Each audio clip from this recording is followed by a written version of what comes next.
tutaishi pamoja, msihuzunike.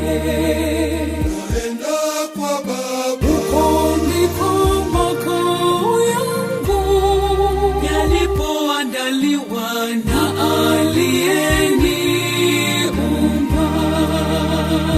Huko mbinguni kwa Baba kuna makao mazuri, kuna makao mazuri ya milele. Huko mbinguni kwa Baba kuna makao mazuri, kuna makao mazuri ya milele.